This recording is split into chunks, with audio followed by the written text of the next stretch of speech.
settimana puntata specialissima, siamo a Piazza della Repubblica, appena finito lo spettacolo Grillo, adesso andiamo a sentire cosa ha detto, cosa ha spiegato assieme a Montanari, professore di Modena, e altri illustri ospiti per una serata veramente eccezionale con Beppe Grillo.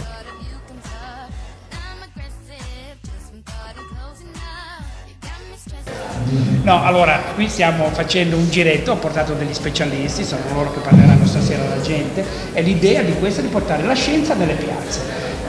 Parleranno gli specialisti, la gente farà qualche domanda, io sono lì come jolly per vedere che quando si appesantisce un po' l'argomento magari io lo chiarifico un attimo, però siamo in un altro incantesimo.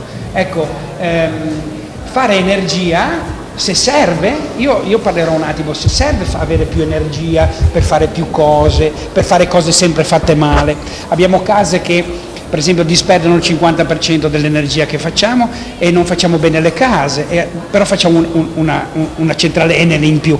Quindi sono progetti di futuro fatti da salme.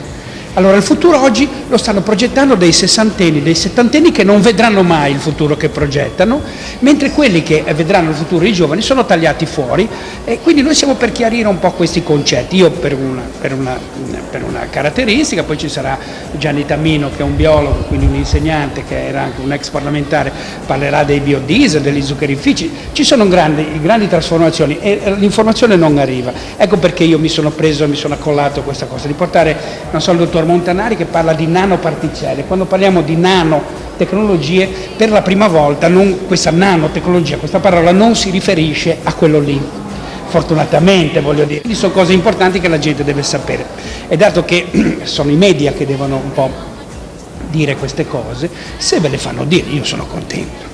Io già andare in onda per me è una grossa soddisfazione. Dubito che poi sulle cose importanti riusciremo a andare in onda. Quindi ecco, bisogna tenere presente che il futuro non ce lo cambia D'Alema o Prodi, ce lo cambia magari più Scaroni, oppure che è amministratore delegato dell'ENI, oppure Conti dell'Enel. Ce li cambiano questa gente qua. I grandi manager cambiano la qualità della vita, bisogna conoscerli intimamente. Quindi noi abbiamo gente che gestisce l'energia e magari sono inquisiti, pregiudicati, condannati, quindi vi ringrazio e coraggio, poi ci suicideremo in massa tutti. Quando si viene fuori dagli spettacoli, a me è successo, c'è una mare in bocca e un senso di impotenza che un po' ti disturba. Sì, c'è questo senso di frustrazione. Ma tu che sei un giovane, cosa faresti? Io seguirei quello che dice, perché dice cose intelligenti, quindi per me sarebbe utile, Dopo quando ti prende a lavorare la Telecom, ti dà 3.000 euro al mese, cosa fai? È dura. Grazie. Beppe stasera parlerà di nanoparticelle. Qua non ne sa niente nessuno di queste nanoparticelle. Io avrei questo da lasciarli, me l'hanno messo nella cassetta della posta, ma io non lo voglio dire che questa è carta sprecata per noi.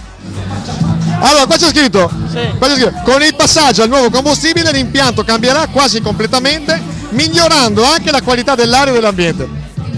Bugie. Quando si parla del Polesine si evocano sempre immagini di dolore, ma questa terra può diventare un paradiso se mandate a fare quello lì, perché non ce la faccio. Dammi un microfono, prendi questo, dammi il gelato dietro.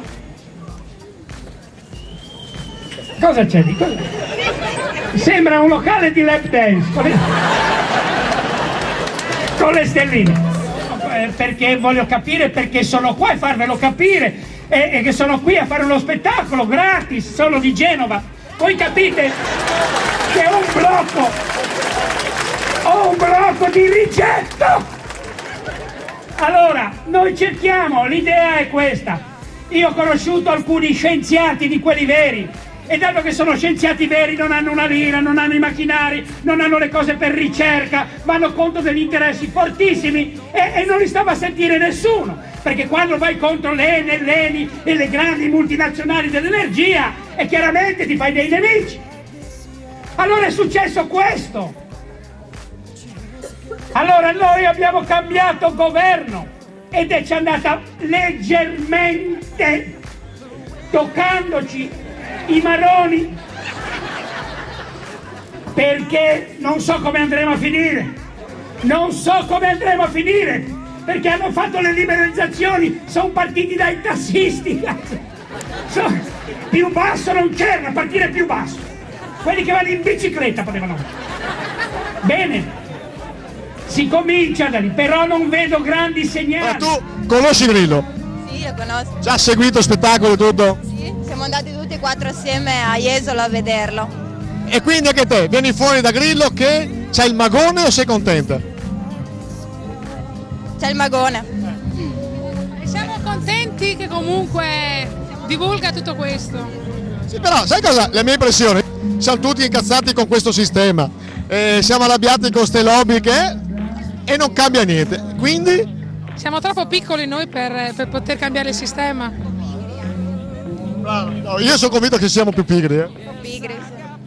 Ho chiesto anche all'altra ragazza, parliamo male adesso, in questo momento qua lui parla molto male della Telecom e delle farmaceutiche. La Telecom ti chiama e ti dà 4.000 euro al mese, parli ancora male della Telecom?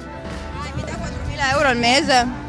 Non parliamo più male di nessuno. No, assolutamente. L'energia non c'è ancora oggi. Io sono andato da Prodi a portargli le primarie dei cittadini fatti sul blog, sulla rete, di internet, sull'energia. È stata una proposta sull'energia proposta da migliaia di cittadini, da specialisti che hanno scritto sul blog vorrei fare questo, abbiamo messo le proposte migliori e ho portato la proposta a Prodi. Sono andato a Palazzo Chigi a parlare con Prodi, mi sono seduto e gli è venuto davanti, ho iniziato a parlare e lui ha chiuso gli occhi sorridendo.